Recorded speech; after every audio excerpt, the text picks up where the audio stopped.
दूसरा पक्ष कहता है हमने कर्जा माफ किया। अरे चर्चा इस बात की होनी चाहिए कि 75 साल के बाद भी ये किसान कर्जदार क्यों है।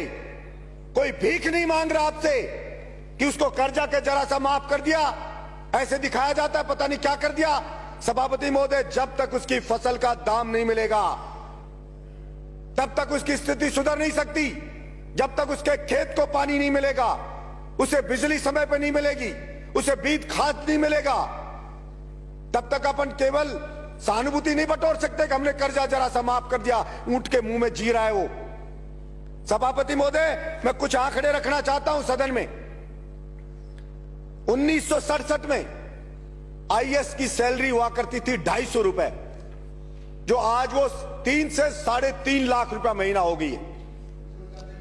और वही 1967 में डीजल होता था सभापति महोदय 20 पैसे लीटर, और आज वो 100 रुपए लीटर हो गया है। सभापति महोदय, सोना होता था 200 रुपए का 10 ग्राम 1 तोड़ा, आज वो 60,000 रुपए हो गया है। और गेहूं था 70 रुपए का क्विंटल, जो आज 1800 रुपए क्विंटल में बिक रहा है। यानी कि आईएएस की बढ़ोतरी सैलरी में कितनी हुई? 1500 गुना।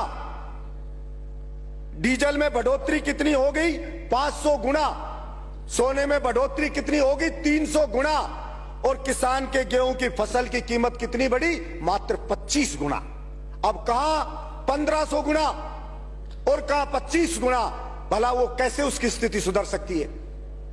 हर चीज की महंगाई बढ़ गई है।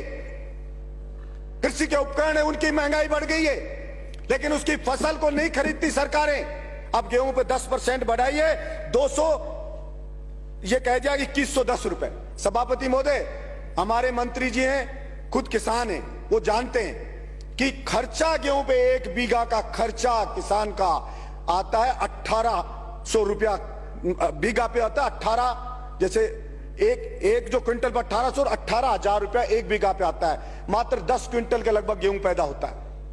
जो 1800 के हिसाब से बेचे तो 18,000 का हुआ, उसका खर्चा भी 18,000 आता है, पैदा भी 18,000 हो रहा है। तो उसकी स्थिति भला कैसे सुधरेगी?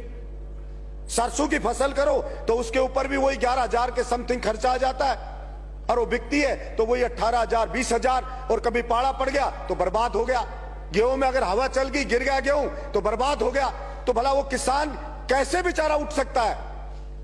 और सिर्फ बातें होती है किसान की, 6,000 दे दिया, कोई कहता है कर्जा दे दिया, कोई कहता है ये दे दिया, कोई कहता है थोड़ी सी बिजली दे देंगे, ये दे देंगे। मैं तो ये कहता हूं आप पूरा दाम ले लीजिए, मत दीजिए कुछ भी आप, लेकिन ये जो 1500 गुना बढ़ी आईएएस की सैलरी, या तो उस आईएएस की सैलरी को भी घटा के वही 25 गुना लिया हो आप। उस सैलरी को, उस किसान की जो बढ़ोतरी हुई है वहीं पे लिया उसकी को सैलरी को। अगर वो आईएएस नौकरी कर ले, और अगर आप में हिम्मत है किसी सरकार में कि घटा दे उस आईएएस की सैलरी, कहते किसान के बराबर रखेंगे, क्योंकि देश को आजाद इन किसानों ने कराया था। कोई आईएएस अंग्रेज भर्ती नहीं करे थे इंडिया के लोगों को, वो तो इन किसानों की बदौलत हो, इनके बच्चे फांसी पर लटके तब आईएएस बन रहे हम।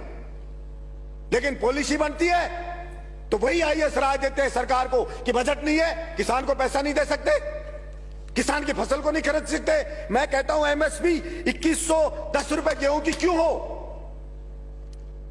इसकी एमएसपी उतनी करो ना जितनी उसकी गुजारा हो उसका, लेकिन उसमें कोई चर्चा नहीं होगी और कोई पैसा मिलेगा नहीं। और ये किसान सहन शक्ति है बेचारे की, सहन करे जा रहा सहन, ये उसकी ग्रेटनेस है कि वो सहन कर रहा है और मेरा देश महान कह रहा है।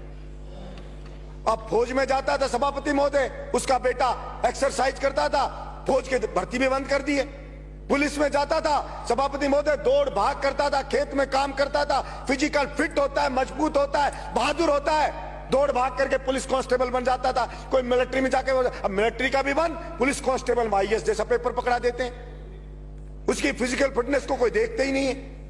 अब उसमें पेपर में कौन सेलेक्ट होता है? वही जो ट्रक चलाने वाला खरीद के 10 लाख मिलाया वो सेलेक्ट हो जाता है।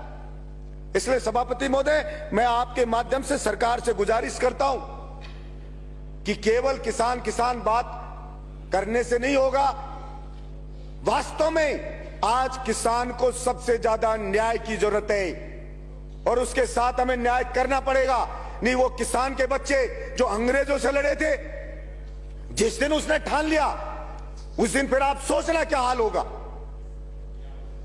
इसलिए मैं समझता हूं उठा उठा के फेंक देंगे और होगा क्या, मूली की तरह पाड़ पाड़ के फेंक देंगे आपको, और क्या होगा, ये होगा। इसलिए कभी कभी उस किसान की हिम्मत को न ललकारे सरकार कि वो लड़ नहीं सकता या अपना हक हासिल नहीं कर सकता। वो तो अपने देश में आस्था रखता है,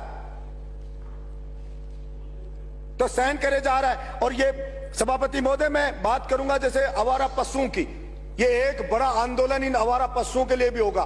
किसान की फसल को खा रहे हैं ये रोजड़े, सुअर, आवारा। और मैंने पहले भी कहा, अरे आदमियों की नसबंदी करते हो, इनकी नसबंदी करके ही रोक दो। हम छोटे बच्चे थे तो बछड़ों की नसबंदी करवाता था किसान। आवारा ये जो नंदी है उनकी नसबंदी कर दो। और गाय को अगर सच में बचाना चाहते हो, आप गौशाला में अनुदान देते हो, किसान को दो ना अनुदान, कि वो घर पे गाय को पाले। हम अनुदान देंगे तो किसान की स्थिति भी सुधरेगी और हमारी गाय माता भी बचेगी।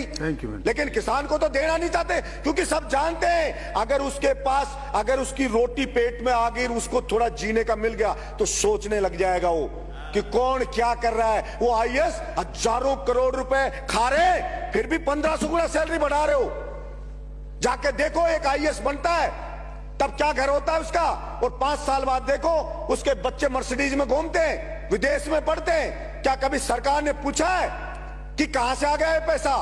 फार्म हाउस है बड़े बड़े, और बड़े बड़े मंत्री जाते हैं और जाकर फार्म हाउस में उसके पार्टी करके आ जाते। कभी पूछा किसी ने कि ये कहां से लिया आया?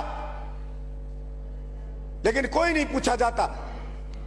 इसलिए मैं आशा रखता हूं कि किसान के ऊपर रियल में कोई उसकी दशा सुधारने पर निर्णय होगा। धन्यवाद सभापति।